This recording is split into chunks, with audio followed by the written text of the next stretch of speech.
Hi everyone. So this week we are covering cybersecurity. Now, we all have many devices in our home that aren't necessarily even mobile but are smart. So that means they're connected to Wi-Fi and the internet, and all of our accounts are merging together through different platforms. So cybersecurity is a huge concern. So what is cyberspace? Let's first understand that cyberspace is a worldwide network of computers and equipment that connects them, which is by its very design free and open to the public, or the internet, right? So there's an old saying that the only secure device is the one that's not plugged into the internet. Now, that may be true, but we know in today's culture and society and education, entertainment, we have to be connected to the internet. So, as Stanley Conter, the CEO of Savannah Sabre Technologies, notes, the problem has gotten more prevalent with always on high speed internet access. Attackers are always out there looking for what type of computer, what type of mobile device they can hack into because everything is always online today, which is kind of how we need it to be, always connected, always online, but it does pose a lot of problems.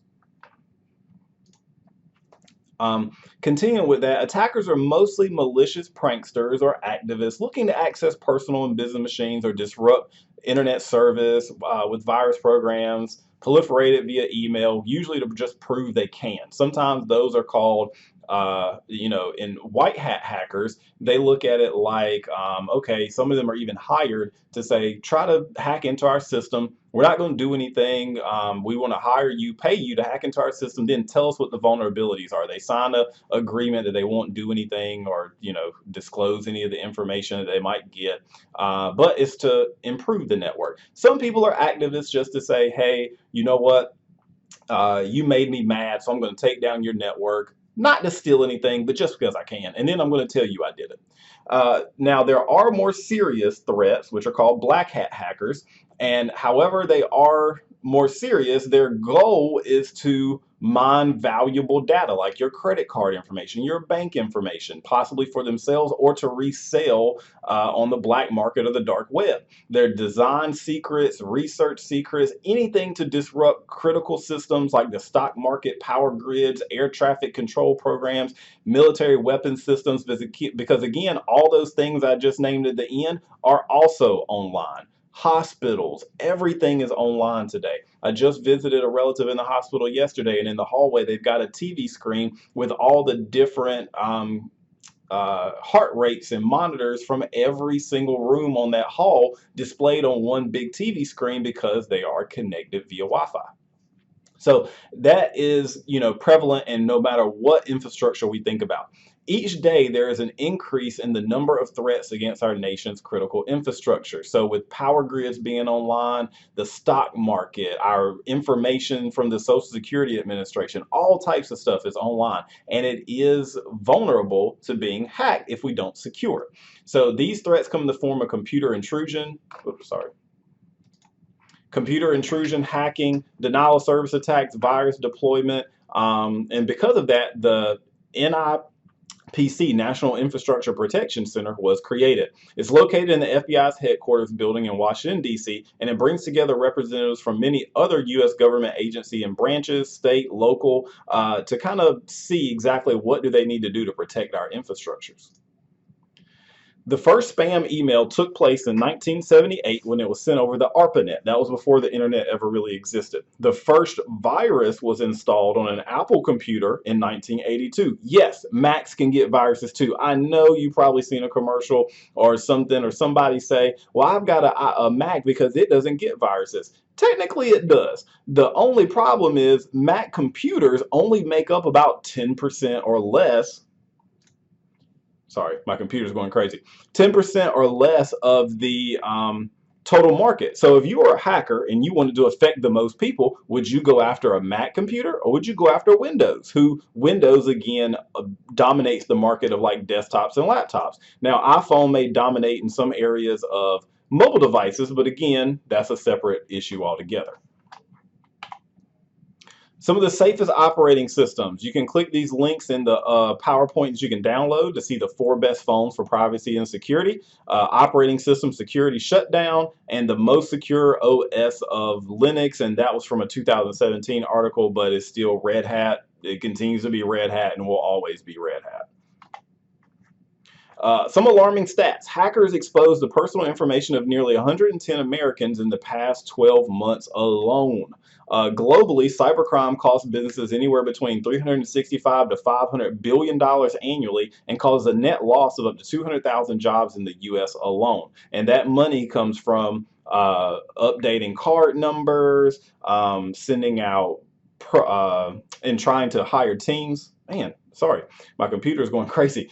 Sending out teams to PR teams to control the issue, hiring firms to do it on the back end, and even like Experian. Remember, they were one of the credit companies like that does, with TransUnion and other ones, and they actually got hacked, exposing millions of Americans and people around the world their social security numbers and vital information. And then finally, 47% of senior level and C-level executives say negligent insiders are the greatest threat to sensitive data.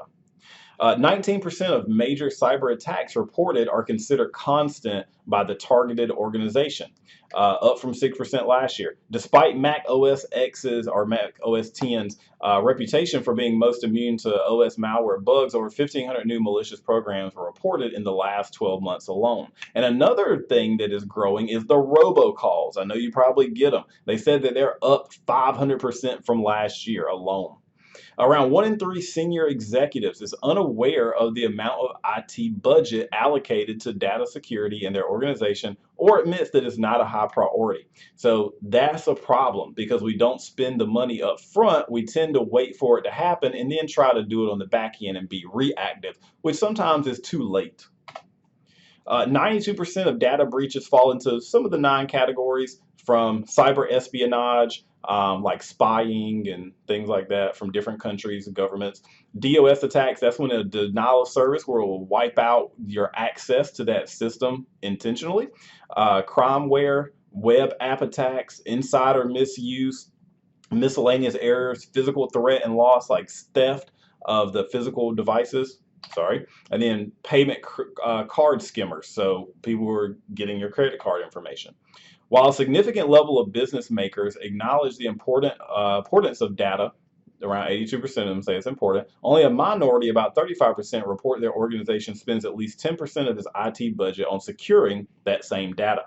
In 2015, the security service spending is projected to amount to 49 million US dollars worldwide. It really needs to be more. Some of the data breaches in 2014, and there's been many since then. Payment cards breached. Home Depot, $56 million. And this was just way back in 2014. Target, $40 million. And I was actually one of those affected people and had to get a new Target card and a regular card because of their breach. Michaels, Neiman Marcus, Sally Beauty, one that you wouldn't even think of. JP Morgan Chase, 83 million of their employee records. Sorry, I don't know what's going on with that, but we'll deal with it. 800,000 postal service workers, just all type. PF Chang's. I remember going to that restaurant during that time and trying to pay with a card, and they said, "Hey, our credit card system is down because of a recent hack, but what we would like to do," is they brought out one of the old imprinting credit card machines where they roll it over the top of your credit card and make an actual imprint of it.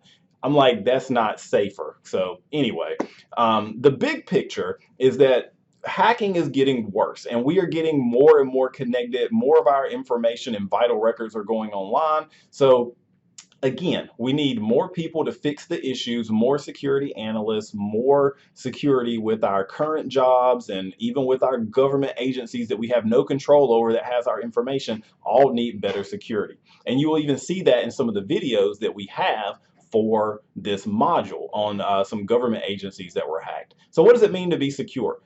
It's really from physical security as far as like the means of accessing the objects, personal security, addressing the protection of the individual groups who are authorized to access it, and then operation security, protection of the details of a particular operation or series of activities. Network security, protecting our networks, communication security, protecting our technology, media, and content. And we just experienced that with a lot of news articles being hacked before and during our last election. And whether you believe the election itself was hacked, but there is proof that there were a lot of money spent on um, actual ads that were not necessarily real. And now even certain videos are actually being rendered that have no validity at all, but they really look real. So to the real deal. So you can research that a little bit. So again, whether it's being used for political reasons or not, that's not what we're going to jump into. But there's so many applications for that outside of politics. Security, the CIA model, confidentiality, integrity, and availability. So, confidentiality measures taken to ensure only appropriate parties have access to the data. So, like username and passwords are the most common method, or some type of passcode that to log you in to make sure you're the person that needs to be able to log in. Integrity involves maintaining the consistency, accuracy, and trustworthy of the data, meaning when I log in to see that data, I'm hoping it is the correct thing. Sorry, again, I don't know what's up with my computer. But that's more terms making sure news articles are real, making sure that video is real, making sure that video hadn't been photo or that photo hadn't been photoshopped. I remember back in one of the hurricanes, people were photoshopping like sharks swimming down the street in flooded South Carolina or something. So, again, making sure it's real. And there's ways to do that. And then availability is making sure it's always online and be kept up to date. So this is that CIA triangle that a lot of security analysts and information security analysts think about. So again, that's kind of like an overview of cybersecurity. Think about how it applies to your personal life and your employee life and your personal records, and see, how your information is being treated and how you are even treating your own personal information with being online.